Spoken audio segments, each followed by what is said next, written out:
The Honourable David Parker. Thank you, Mr Speaker. For about the sort of last half of the hearing of submissions and the consideration of this bill, I sat on the Select Committee. Can I thank the Chair for his chairing of that committee? I thought he did a good job. Mr Speaker, I have to give a wee flick to officials here, and I suspect my National Party colleagues agree with me on this. They were appalling at their description to submitters and in the commentary to the bill in explaining what was going down in the legislation. And indeed, I think it took some input from the opposition, amongst others, to point out the fact that they weren't actually doing a very good sales job, and as a consequence there were lots of people in civil society had the wrong end of the stick as to what was going down in the legislation. The effect of the legislation was to codify under the Building Act as an acceptable solution the earlier practice under the Fencing of Swimming Pools Act in broad terms. That was the stated intention of the government, but it wasn't well described. There were also a couple of holes in the way in which they were codifying the old Fencing of Swimming Pools Act provisions into this new Building Act means of compliance, which weren't well understood. And they came through from submissions from the submitters who appeared before the Select Committee, and most of those things have been sorted out. One of the changes that was proposed was to make it clearer that there needed to be a consistent inspection regime across the country. As the Chair of the Select Committee has just said, Scott Simpson has just said, there's varying practice around the country. Some councils were inspecting every 5 years, some were inspecting 3 years. Some councils, in fact, had very poor inspection regimes and probably weren't doing a decent job at any time. And so I think the government's been right to try and make that consistent across the country. The proposal for 5 years was pointed out to be flawed, apart from anything else, by some of the councils. The statistics that the Auckland City Council provided us showed that after 3 yearly inspections, 65% of the pools they were re-inspecting had become non-compliant. Imagine if you left that to 5 years, the level of non-compliance would be even worse, and of course that would increase the number of drownings caused by swimming pools. There have been some critics of the Fencing of Swimming Pools Act saying that it added an unnecessarily regulatory burden to people who own private swimming pools. I disagree with that, and indeed the evidence that came to the Select Committee was that drownings from home swimming pools decreased in the 10 years following the passage of the original Act from around 100 drownings in the 10 years before the Act came into force to 30 drownings in the 10 years that followed. Every one of those was a tragedy, but those statistics show that there was a 70% decrease in children drowning in swimming pools as a consequence of the passage of the original Act. Undoubtedly, that Act has saved many lives.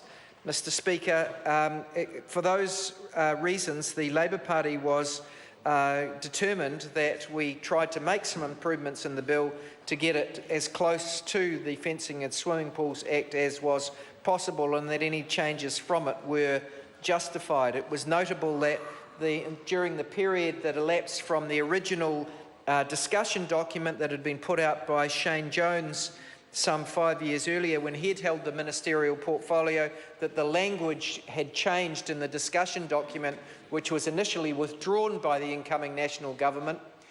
Shane Jones' discussion document focused on child safety. The focus in the subsequent document that came out some 5 years later from Nick Smith placed a lot more emphasis on reducing compliance costs. So we were determined, sir, that we would put child safety first. Obviously, compliance costs are relevant. You don't want to over-regulate things, but first and foremost, this is about reducing drowning. Sir, as my colleague Jacinda Ardern mentioned in her contribution, there is one remaining aspect that worries us, and that is the change to the definition of four-sided four-sided fences. Now, there are two parts to this. One part doesn't worry me, the other part does.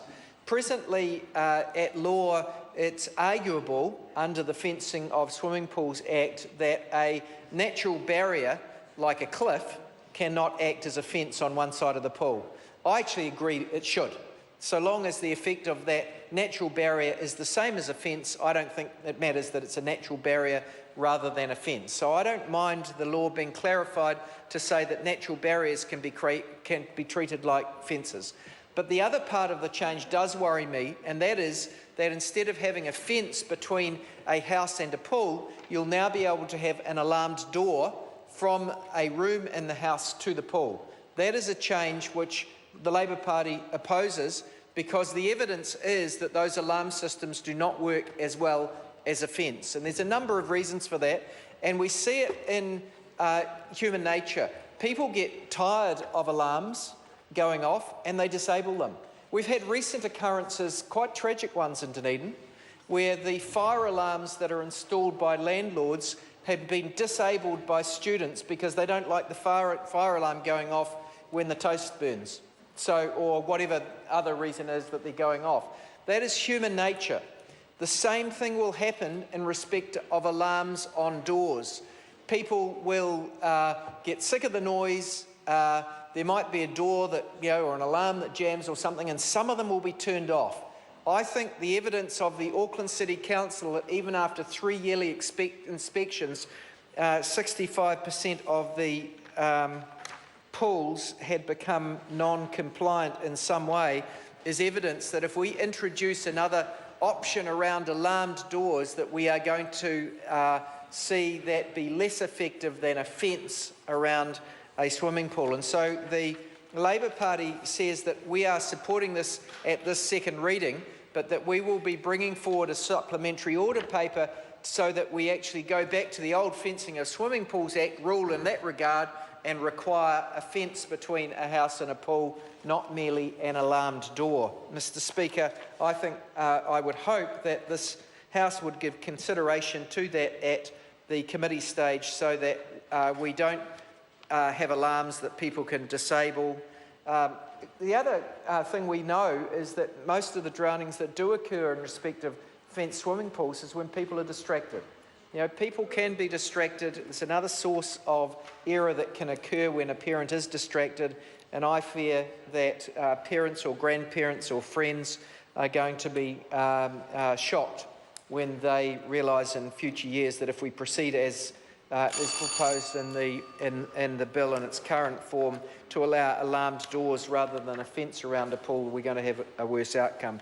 So that said, I agree with the Select Committee report that in all other aspects this legislation effectively codifies the old tests, and for that reason I think that the Labour Party will support it if that other change is made. So I want to say something very briefly about spa pools. Spa pools were caught within the definition of a pool under the Fencing of Swimming Pools Act, but it was never enforced. It was always a bit of a nonsense that they were caught up. It wasn't probably properly thought through at the time. We've clarified in this bill that a spa pool that has a lockable lid is not a pool for the purposes of this legislation, and I think that's a practical step as well. Thank you, sir.